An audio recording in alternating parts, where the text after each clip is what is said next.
I know they've said the ratings are down without the NHL players, and I know also that a lot of fans of the Predators are going to be unhappy that Finland has not won in any of the medal rounds. I mean, who do you root for now? Do you root against the Russians because they were they had the first stringers out over the weekend against the Americans and that 4-0 victory for the Olympic athletes from Russia? How does that work? How are they not the Russian team?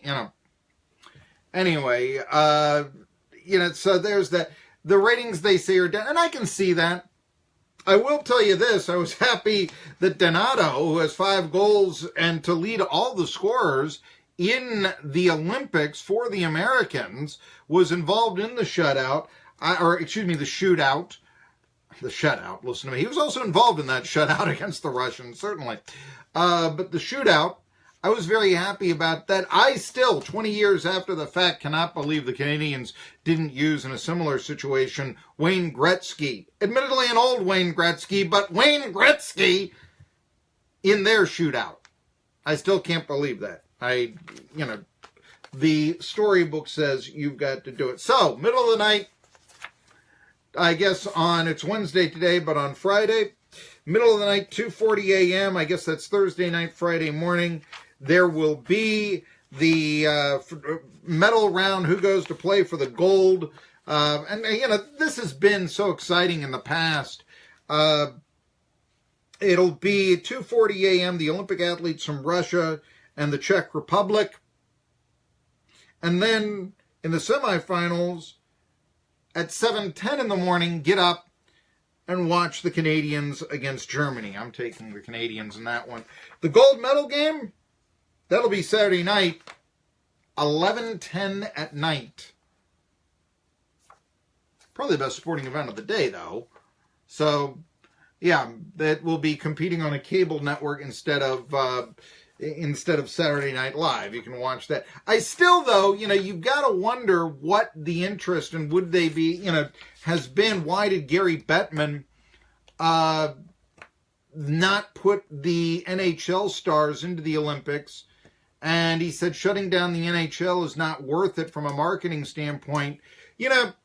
I don't know if Bettman, and I do think, hockey has obviously grown over the last 25 years, but there are still plenty of criticisms of Bettman. Look at all the franchise relocations that have occurred during this period of time.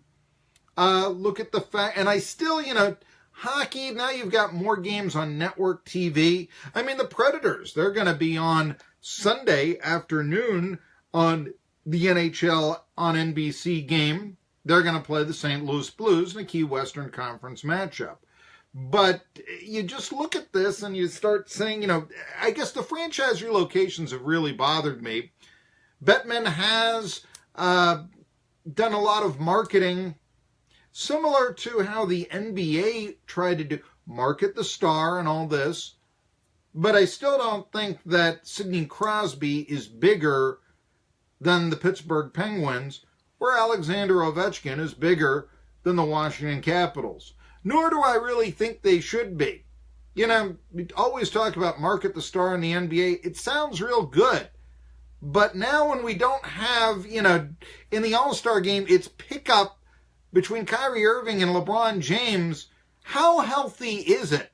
Let me ask you this, that the Los Angeles Lakers have 21 million Facebook followers, which I think is the most of any North American professional sports team. By the way, Manchester United of the English Premier League has 75 million followers on Facebook. So a ways to go for the American sports teams there. But remember that. Lakers, 21 million Facebook followers. Most popular that I can find in the NBA. LeBron James, 23 million Facebook followers. Is that healthy? LeBron James can't play forever, but the brand of the Lakers would seem to go on and on. In those cases, that's why I think football has it right in that they really do try to market the team, the uniform. It's one of the reasons why, players speak up and they say, we're being pawns, you're concussing us, etc., etc. You know the circumstance, you know the arguments. But, it is a circumstance right there where marketing the star in the NBA, does it work as well as it could in the long run?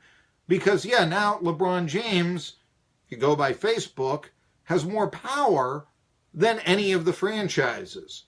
In fact, he is his own team when it comes to the All-Star game.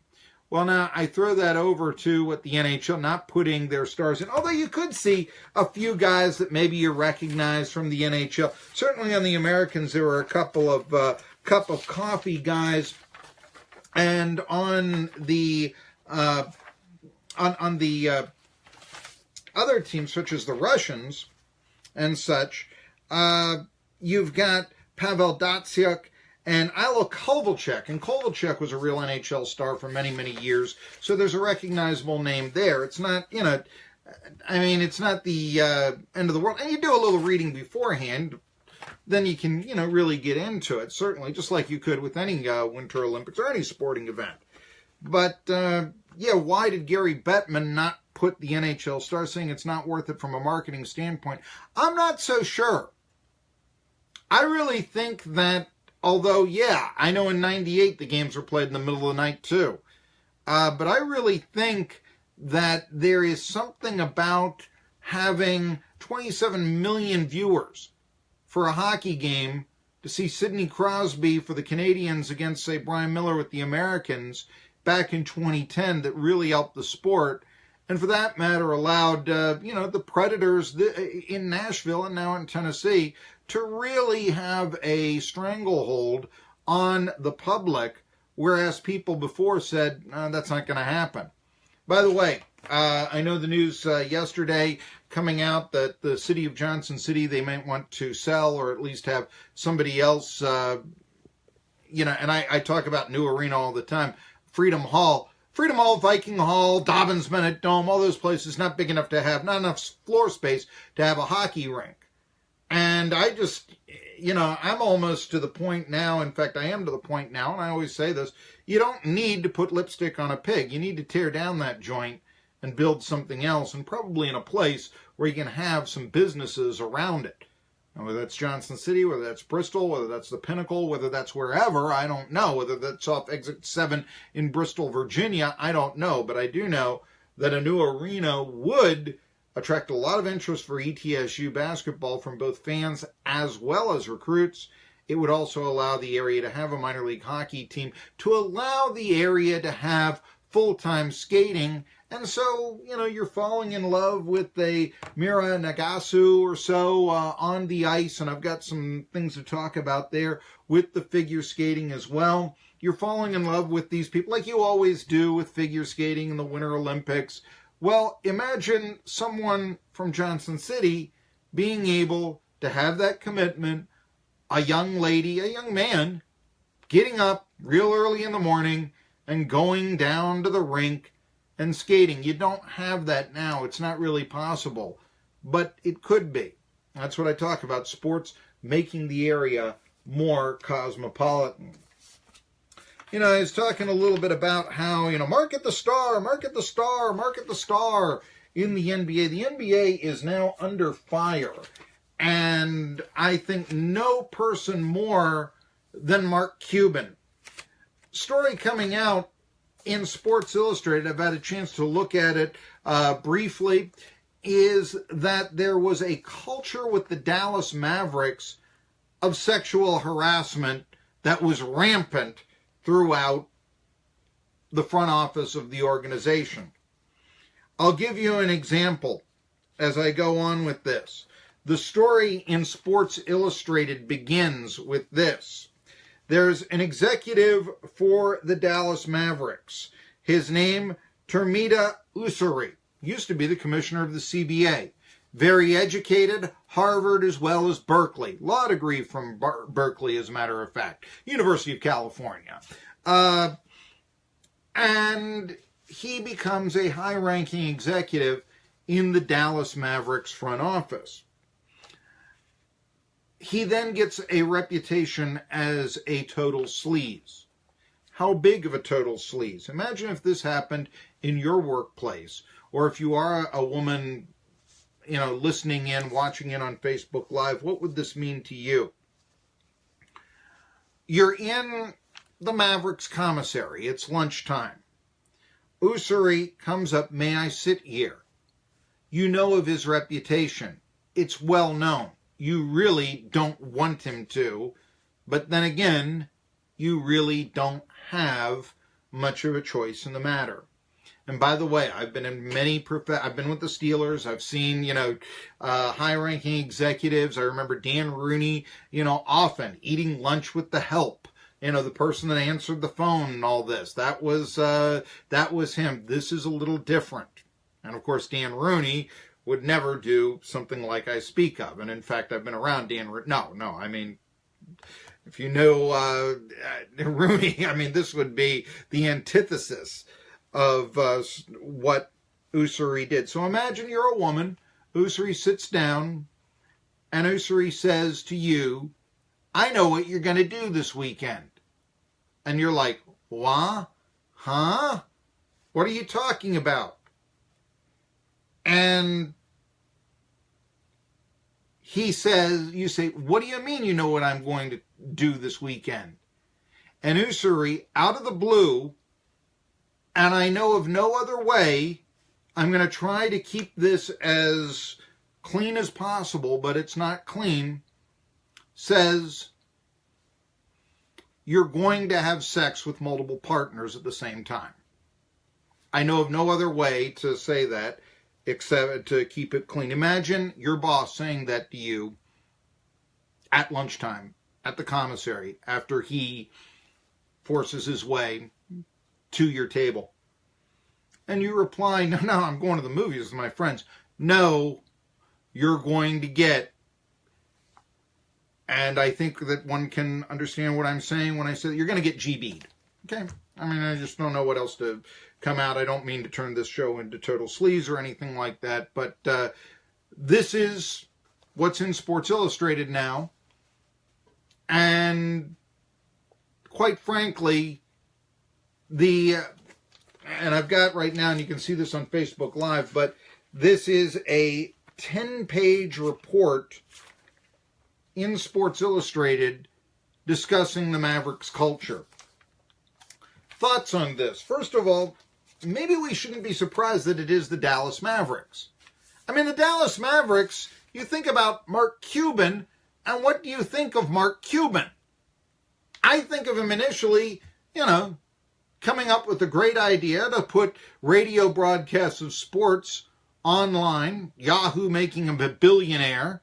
He goes out, he buys the Mavericks, and what does he do? He runs out onto the court to argue with officials how disciplined an organization is coming from the top. Cuban has also been able to, mix it up a bit. There was the famous line of, "I wouldn't have him manage my Dairy Queen," and then, much to the delight of many in the media, actually goes out and for a day manages a Dairy Queen. And they say he's winning the battle. And maybe he did in that situation, but you start to wonder. Sure, there was Shark Tank, and it seemed like he was trying to follow in the footsteps of Donald Trump. And there have been even many who have said, "Mark Cuban, are you going to run for president in 2020?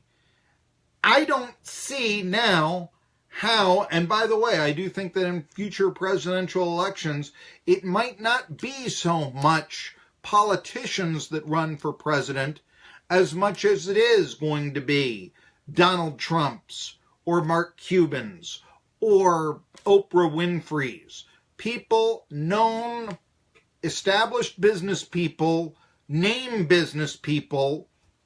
I think Trump may have opened something up there. Certainly, they're not as stodgy as the traditional politician and such.